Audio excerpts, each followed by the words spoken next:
The awkward thing about finding our calling is that our calling isn't out there looking for us. Sadly, nothing happens whilst we sit on our arse waiting for inspiration. And in fact, it's easy to become stuck in a cycle of mediocrity because we're just too afraid to put ourselves out there. Many people are waiting for the perfect moment or until they finally feel completely ready. And of course, the newsflash is that you'll never be 100% ready for anything, and the world doesn't care about your potential, it cares about what you actually do. Of course, if most of what you actually do is sitting around waiting for opportunities and for your potential to show up, then both of them will have a funny habit of eluding you. If you think about any successful person, if you think about any person that you admire or look up to for what they've done, they started by creating something that probably sucked. And they kept going, they kept iterating, and most importantly, they didn't let their ego get in the way of improving. The real growth happens when you stop asking, am I good enough? And you start asking, how can I make myself impossible to ignore?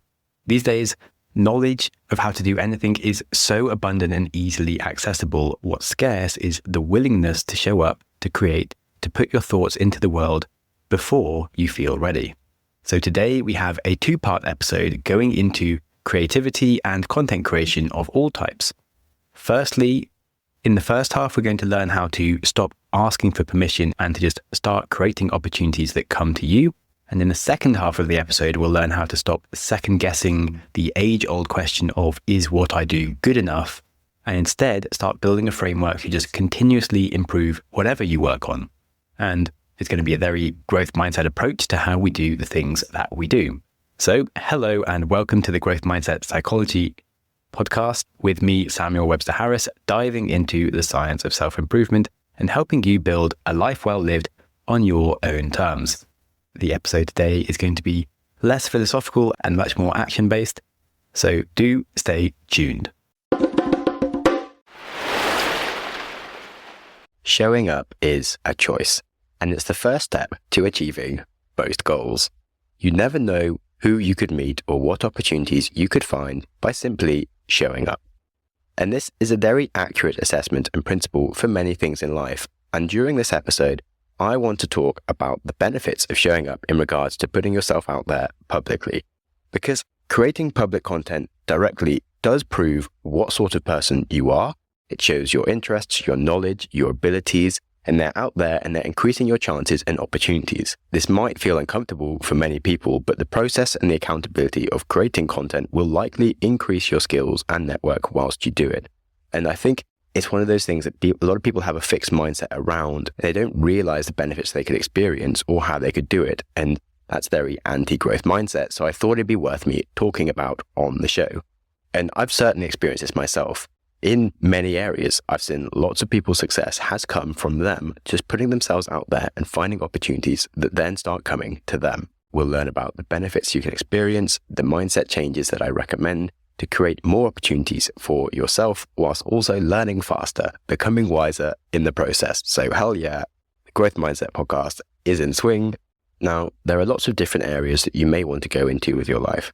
And I actually think that starting by just talking about it is a good way to do that. Or if you are doing something, just document your process as you're going along. And Jason Calacanis has a really good book about investing that really goes into this process. Because I've personally actually invested in over 80 startups. But until a few months ago, I just hadn't told anyone about it. Because I didn't say who I'd been investing in or why. And if someone asked, I was always willing to talk about like what I think about when it comes to investing or give advice or take feedback. But no one really knew to talk to me about it. And I posted an update on LinkedIn about a startup I had invested in, and suddenly I had a lot of friends asking me about investing or sharing deals, and I just received way more LinkedIn messages from startups looking for funding, which helped my deal flow. Jason Calacanis, he's written a book called Angel, and he also has a podcast all about investing and stuff. He says that you should write a whole blog for every single startup you invest in. Because it not only helps you get deal flow as an investor, it'll help the startup that you're investing in get attention. It'll also help you work out how you are thinking and give you more accountability from what you're learning from your investing mistakes or wins over time. And in 10 years' time, when something works out or doesn't, you get to actually sort of see how you think and what works and what doesn't work and where you can make better decisions.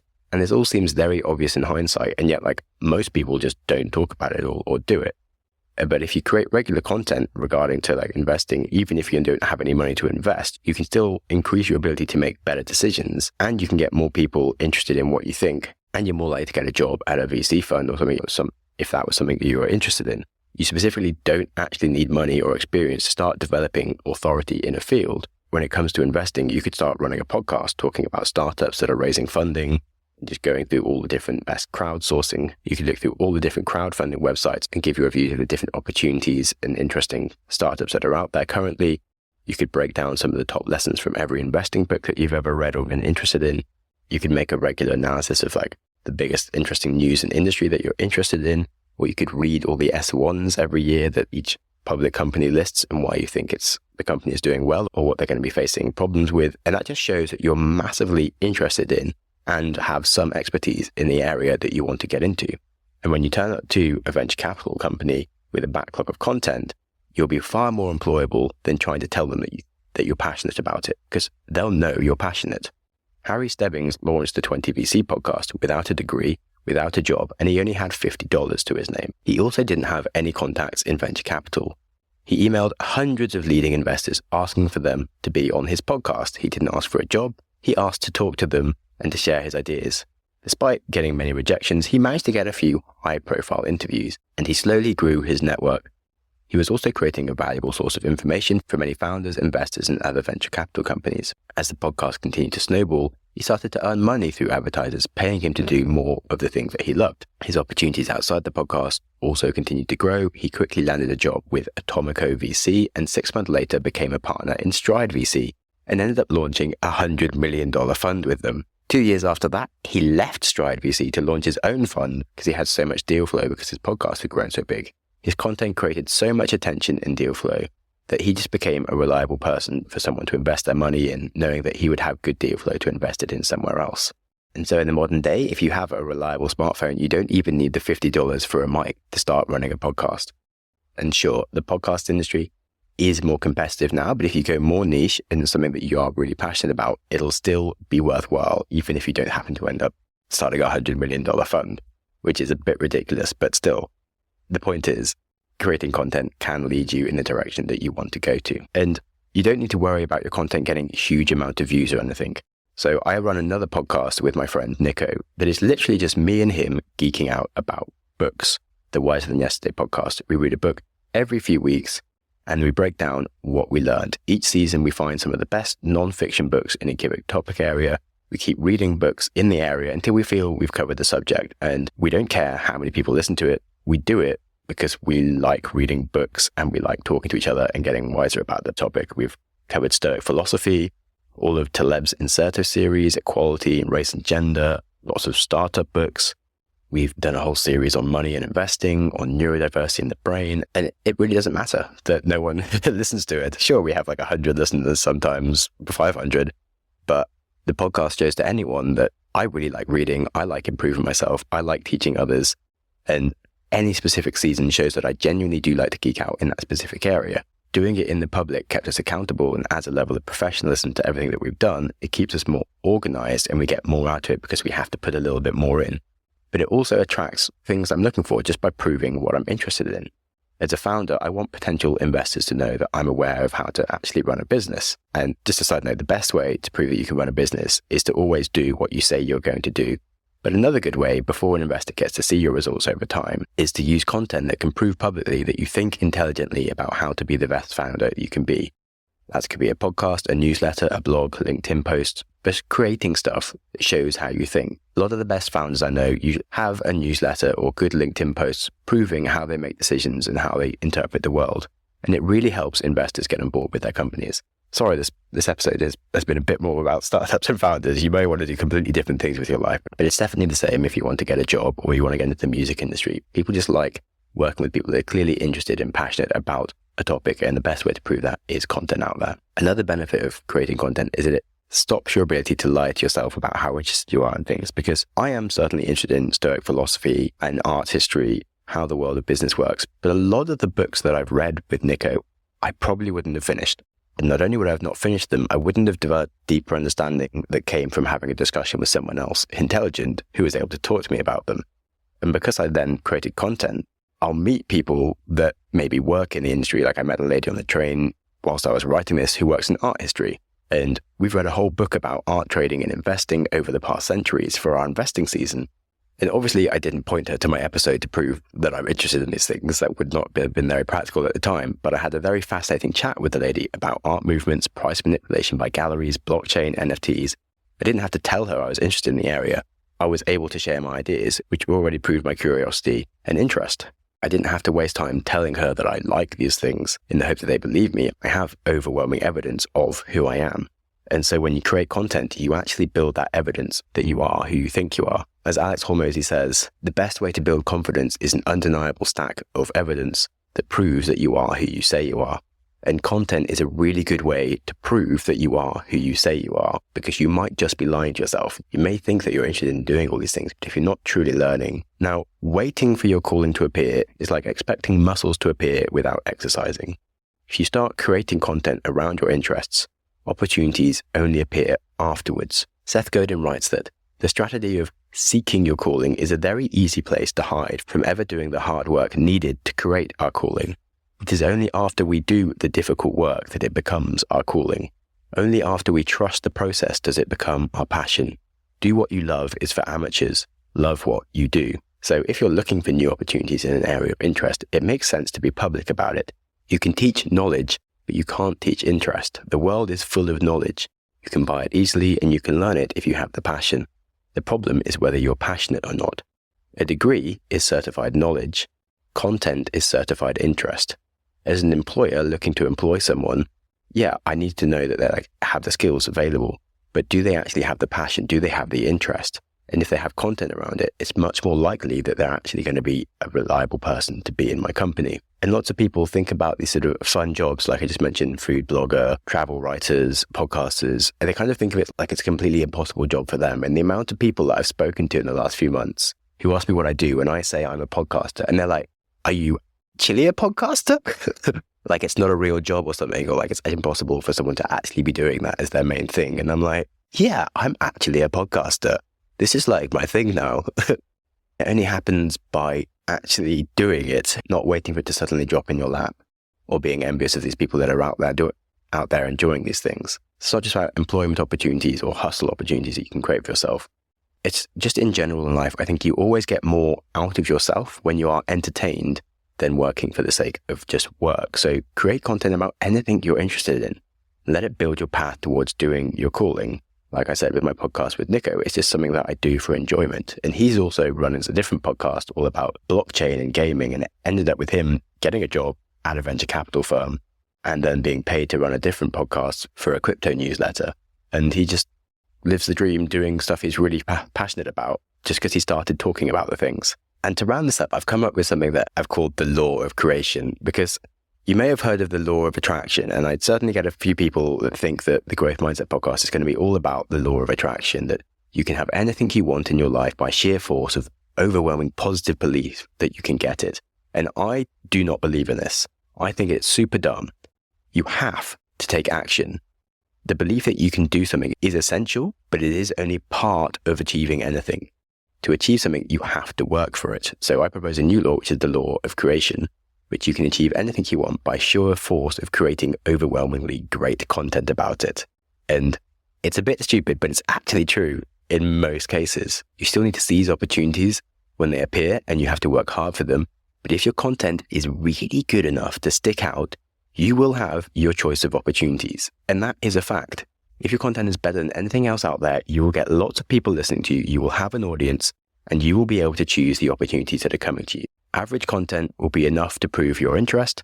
It'll give you career prospects, and it'll give you a boost in the direction you want to go. But truly brilliant content will allow you to create whatever you want for your life. And I do think people's mindsets around content and stuff are often very passive and fixed and not interested in creating noise and thinking that there's just no opportunities for them. But it can genuinely unlock another level of success. And one of the other important things, I guess, is like good writing is good thinking. Being able to explain your thoughts actually helps you interpret them. And doing the work of creating content genuinely help you think more clearly and have better mindsets, regardless, like whoever you are, even if you just write for yourself, hence why they say journaling, etc., is a useful habit to have. Now, this might not have sounded like what you would expect from a growth mindset episode, but it does genuinely go into self-improvement and the kind of mindsets that you need to be able to look at yourself, review yourself, and turn up tomorrow as a better person, which is what the podcast is about. Okay, we've now covered the first half of the episode, and the second half will build on everything we've learned by then applying growth mindset practices to creating any kind of content and embracing the ethos of continuous improvement and learning throughout our life. The brilliance of humanity is in our ability to have ideas and then turn them into something that we share with the world. Human progress is built on this principle. And maybe you want to build a product or create a piece of content such as writing, music, video, etc. Or you simply just want to finish a piece of work for your teacher or for your boss, and you might have a very common question that all of these people experience. Is the thing that I've just done good enough? Well, with famous sayings like, if it's worth doing properly, or Henry Ford's quote saying quality means doing it right even when no one is looking, we have this feeling that we should always do our absolute best, and we don't want to misrepresent ourselves or fail to do ourselves justice. And then equally, there's the issue that with social media, it feels like the whole world is watching you, or if you get no views on your content, it feels like the whole world has chosen to ignore you because you're useless. Well, if you ever feel that you might struggle with imposter syndrome, or simply second guess yourself around putting your ideas out there, this episode is to help put you in the right frame of mind to succeed. In this case, how to get better at doing stuff and not worrying about it. So stay tuned for the second half of the episode after the break. I'm going to kick off with an analogy from business. So you may have heard the concept called product market fit. It also gets referred to as PMF in the startup world. And this is when your product matches exactly what the market needs and wants at a price that the market is willing to pay. There is a perfect harmony between the problem that consumers or users face and the solution that you have created to fix it. And they say that if you have time to ask if you have product market fit, you probably haven't found it yet. And once you have product market fit, you'll know. You'll be so busy fixing things that are breaking due to high demand to spend time assessing if people actually like your product or not. Servers will be going down, your stock will be empty. Everything that you're doing in your business is not to pursue new growth, it is just to remove any blockers from the growth you are already experiencing. And when you start a company, you are searching for PMF or product market fit. So you'll talk to users and you kind of expect to get a linear form of feedback based on the quality of your product. Like, the better quality your product is, the more enthusiasm that you will get. And it'll be very easy to assess if the thing you're doing is good or not. And the first thing you'll realize from doing this is there's actually possible to create a bad product that doesn't help people and actually makes their lives worse. And you'll have to redraw your graph and allow for like a bad level of quality and be kind of humble about yourself. And the second thing you'll realize is that enthusiasm is not a linear relationship with quality, and it's not easy to assess where you're at. Basically, people will just agree with you and won't want to hurt your feelings. They'll be like, oh, isn't that lovely that you've done that? And they won't tell you that it's useless unless it's actually really bad. They'll just be like, oh, that's nice. And they just won't actually get around to buying it, which leaves you with a problem that you think people like your product and yet you're not selling anything. So there's a book called The Mum Test, which gives you a really good framework for reaching product market fit. It reminds you that mums will always be proud of the things that we make and tell us nice things where at all possible. So as long as you've got like a basic level of something good enough, they'll always tell you it's wonderful, because humans don't want to make you feel bad. Like, if you talk to anyone in person and they know that you made something, they're not going to try and hurt your feelings. They want you to like them. And that's more important than telling you whether your thing is not very good. So to get around this problem, you should pretend that your product isn't even yours. Otherwise, you won't get impartial feedback. And secondly, you can try asking better questions. You can ask if they would actually use it, where they would use it, why they wouldn't use it. What do they currently use instead of the thing that you're offering? And what are the switching costs from what they currently use to the thing that you want them to use instead? You might also need to ask them some personal questions to identify the real impact that it would have on their life. What are their personal problems that they actually get really annoyed about each day? What are the other tasks that they're doing related to your product that they have to get done? And which are the things that actually don't matter? What are their other priorities? And this may sound a bit long-winded compared to someone that's just trying to like get their blog out there and you're like, why are you talking to me about this, Sam? But I'm about to get to the point. Someone that creates a product just needs to reinvent their product very rapidly, as quickly as possible, before they run out of money. And a mark of a good team that builds a business is actually how quickly they can change their product and iterate, and how many experiments they can run in a given time window. It's the reason Mark Zuckerberg used the motto, move fast and break things. It's because he was constantly testing stuff, and anything that didn't work, he could throw away instantly and find something that did work. So founders must really care about their users and the problems that those users have, and they can't be interested in the solution that they've already created and that they've already built as much as their users. Otherwise, they're never going to go anywhere.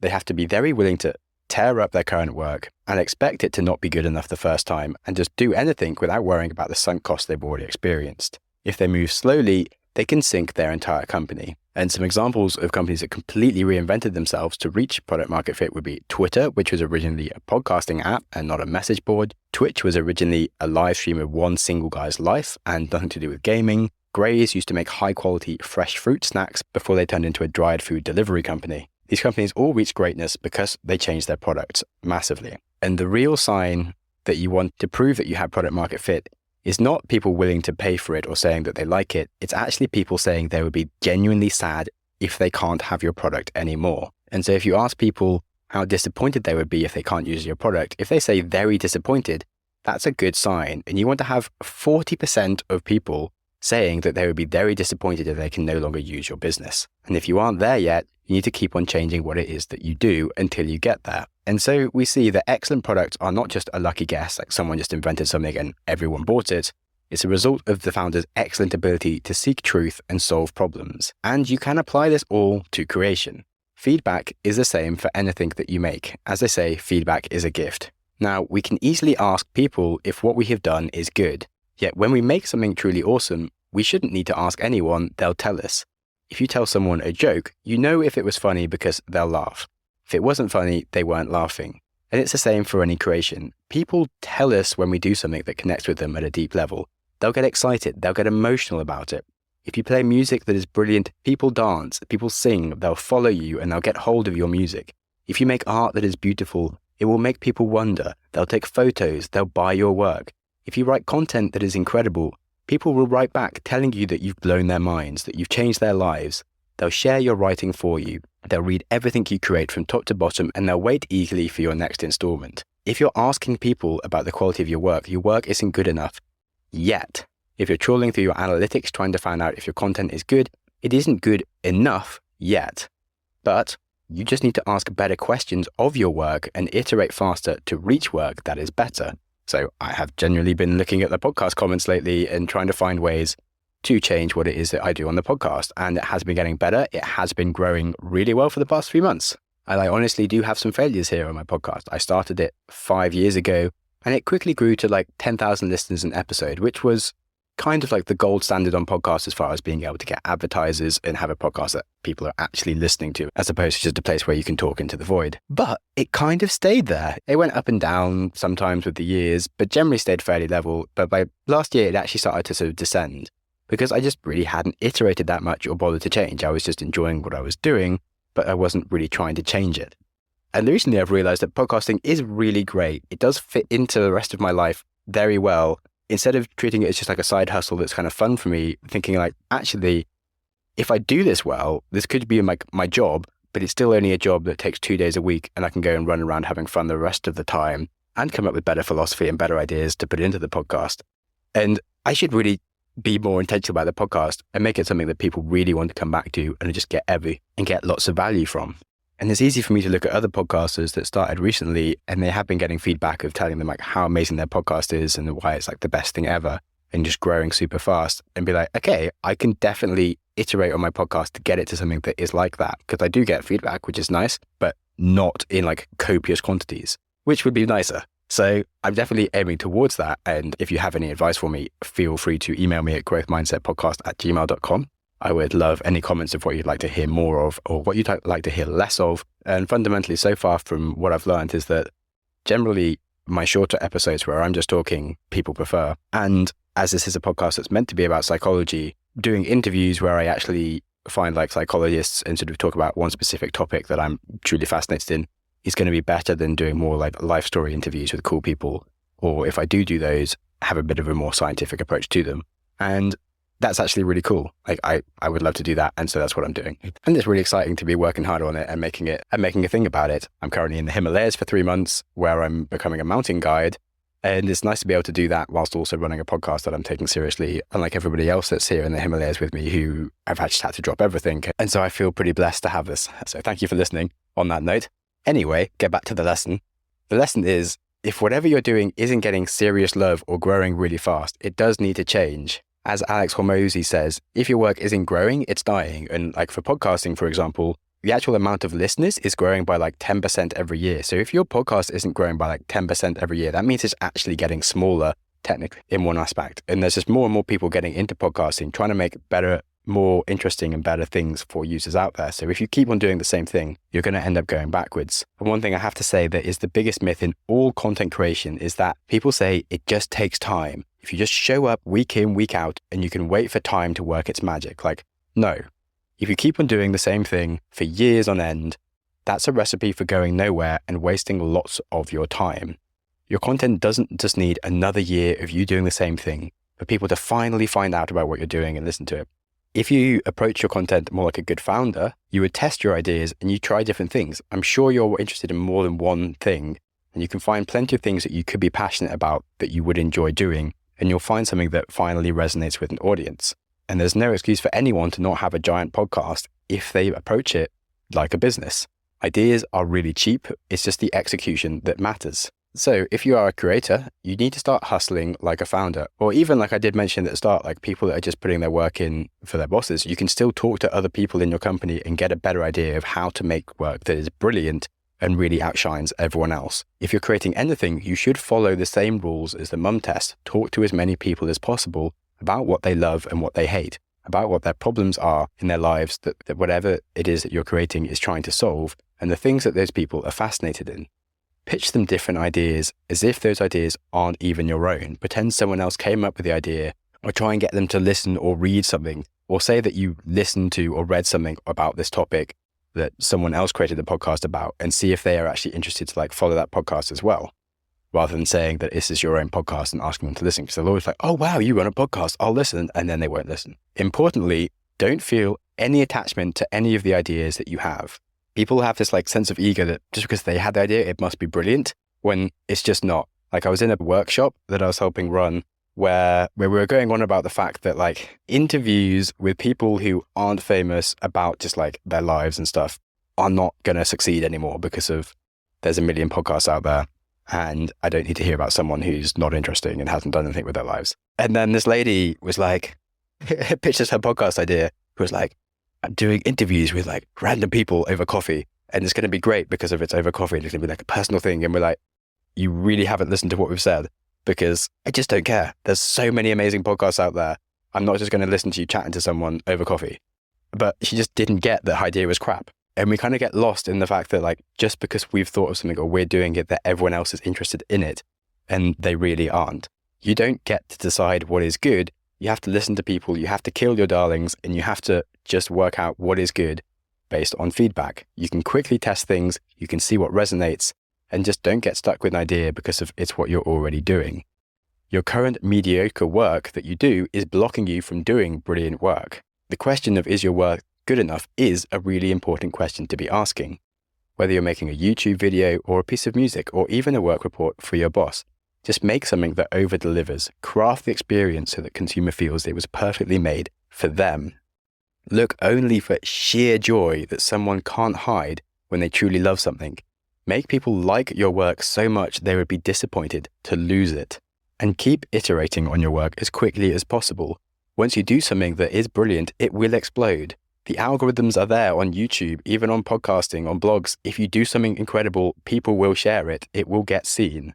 If your work is incredible for your boss, they will be disappointed if you leave, and they will want to pay you more.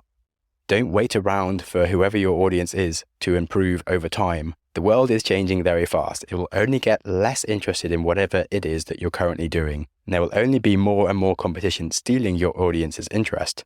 But that's an opportunity. Instead, you can keep changing and improving yourself over time and become brilliant. Now, a common problem for people is that they like to make excuses. And this mindset will really screw you over. It's easy to find a lot of reasons for a lack of interest or a lack of growth in the work that you do. You might think that blogs were last decade. You might think that nobody reads emails anymore. You might think that podcasts aren't designed for search and can't be found. that your podcast needs to be celebrities, that your podcast will only work if it has celebrities on it, and that there's just too many podcasts out there anyway. You might think that YouTube is too competitive, or that it's too late to join TikTok, or that if you're in the music industry, you just can't break through without a record label behind you, or if you make art, that it can't be done unless you're an insider that knows how to get into galleries. Well, sure. As Nelson Mandela said, it always seems impossible until it's done. And there's a Chinese proverb that says, those who say it cannot be done should not interrupt those who are doing it. The uncomfortable truth is that in any channel, there are people starting today and they are going viral. They are succeeding. They are working harder than you and they are working on the right thing. Or if they're working on the wrong thing, they will change it to the right thing. These people will grow blazingly fast because they make something that resonates with an audience somewhere. Now, they may have done it on their first attempt, or they may have iterated 100 times to get there. For example, Mr. Beast was making videos for 4 years before he had his first video go viral. And it wasn't like any of the videos that he'd done before. It was a much bolder and more stupid video in so many ways, but he didn't stop there. He was obsessed with viewers' interests and their behaviors. He kept testing different ideas to craft his formula that made him the biggest YouTuber on the planet. And what's interesting is my first YouTube video got 500,000 views. And at about the same time that Mr. Beast started his YouTube, and I ignored YouTube, I'm not a big YouTuber, whereas he got like 0 views and just carried on for 4 years, trying different things and just hasn't stopped for the last 8 years. And now is massive, which just goes to show that perhaps I could be 10 times bigger than Mr. Beast if I carried on. Who knows? Jokes. What it goes to show is that if you dedicate to a single channel and just friggin' keep on iterating and improving, you will eventually get there and your work will become good enough, even if it isn't good enough yet. And now other YouTubers are copying Mr. Beast's formula, but he didn't copy anyone. He kept reinventing himself. So anyone that copies Mr. Beast now will only ever make something that is like Mr. Beast. And so they will always be in competition with Mr. Beast, and they will always be worse than Mr. Beast because they aren't him. So whatever you're doing, try and be unique to yourself is also a useful thing to think about. And of course, final thing is don't be insane. The definition of insanity is doing the same thing and expecting new results. The only insane thing that you want is your levels of personal growth and your levels of viewership or readership growth or job opportunities, whatever growth it is that you're looking for. Excellent products, as I've said, require excellent founders that don't have an ego and are willing to change things. And in the same way, excellent creators don't get stuck thinking what they do is the best. If they want to make something epic, they're always willing to look at themselves and be humble and seek feedback that isn't necessarily what they want to hear. Be ready to reinvent yourself and your work to find new ways to amaze people. The nicest way that I could write it was that you should never wait for your audience to improve over time. You should only use time to improve yourself. And on that, I hope something resonated with you. Whether you have a normal job, whether you want to be a creator online, ultimately we all do stuff, and getting better at making that and reaching a point where the stuff that we do amazes other people is a really nice feeling. And I believe more people would get there if they realized that it's not purely just down to like innate talent, but actually just open-mindedness and willingness for growth. Perhaps when I started this episode, you might be like, why is this relating to growth mindset? But hopefully by the end of this, you realize that to become excellent at stuff and to have work that is good enough requires a massive growth mindset and willingness to change who we are and look for feedback everywhere around us. All right. So I hope you've learned a few things and have some takeaways for your own life and what you're doing with it. And myself, following everything I've just spoken about, I am actually going to be having the biggest change to my podcast yet in the whole 8 years I've been running it. That will be next month. I will be moving away from self-improvement and more into curious psychology and science, which I'm really excited about and I will be telling you more about in the coming weeks. But before then, we do have a few more favorite topics of mine to get through. And firstly, we're continuing the current topic of creativity with the next episode where I am talking to Jeremy Enns on the show and we're discussing productivity in regards to creativity. I really enjoyed making that episode with him. And after that, we have a few more episodes from some of the philosophical things I've been writing and thinking about lately that I am really looking forward to sharing with you. Now, of course, having a growth mindset means I am, myself, open to feedback. So do shoot me an email, drop a comment, or book a free call with me on the Wednesday afternoon slots. And remember not to take anything too seriously, go easy on yourself. And finally, I have a really exciting thing that I've been working on for the show for you to listen to right now. I make this show all on my own, and it's free thanks to the ads that are shown. But there's a premium feed. It's just for you, ad-free with special content too. You can ask me anything and everything that you dare. Plus, there are more perks that we share. You can join our hub on Discord scene and chat books, psychology, and goals in between. We have our co-working sessions to keep you on track, focusing hard with no productivity slack. Ultimately, your support helps keep this show on the air, and in return, I'll help your creativity flare. There's not too much else perk-wise to say, but I'd like to let some drum and bass play. We're all in a rush, that's plain to see, but sometimes it's fun to just let things be. Why the race to be on your way, when you could take a chance to dance and play? Write your podcast adverts as a poem instead. Who says we must follow where others have led? We all think there's tasks it's our job to slay, but why not be bold and stray from the way? Write music that's wild and flow with your child and grow just to show that you know how to smile. You're here for ideas to help you ask why, to relax, get inspired, and reach for the sky. So head to growthmindset.supercast.com, and if you're into psychology, I swear it's the bomb. Okay, so I might have got a little bit excited with the music and the poetry as well there. But hey, if you can't be creative when making your own adverts for yourself, well, when can you be, hey? And yes, for reference, I did make the music entirely myself as well for that, as I was a music producer in one of my many past lives. And so I got a bit carried away, but I really enjoyed doing it. But yes, the premium features. I did launch the premium part of the podcast last year. And thanks so much to the 20 or so legends who have already been enjoying it. And this year, I want to double down on it. I am updating my pricing, so the base membership is only $1. I did some maths and worked out that from each listener, I make from advertising probably a few cents a month. And figured that if you as a listener were willing to simply pay me $1 a month, that is a huge improvement for me in how much I make. And in return, you can go completely ad-free. So I don't think it's that much of an ask, and I'd love to get to know more of you. And then we'll have a $5 membership, which will include the book club. You can join the Discord and our co-working sessions. If you want to engage in a monthly book of psychology and growth-minded scientific discussions each month, that would be awesome. So any of you are welcome to come join me on the Supercast at growthmindset.supercast.com. And no worries, of course, if you can't. All right, on that, we've covered a lot. Take it easy, and I will catch you later this week.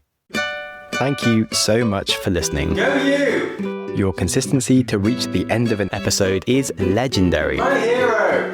If you have any ideas or feedback for the show, I'm always interested to hear from you. You're the best! Studies show we need time for information to sink in, so I'm going to give you a 5-second pause. Silence. To reflect on one idea from the show before you jump back into your busy life. Ready and go.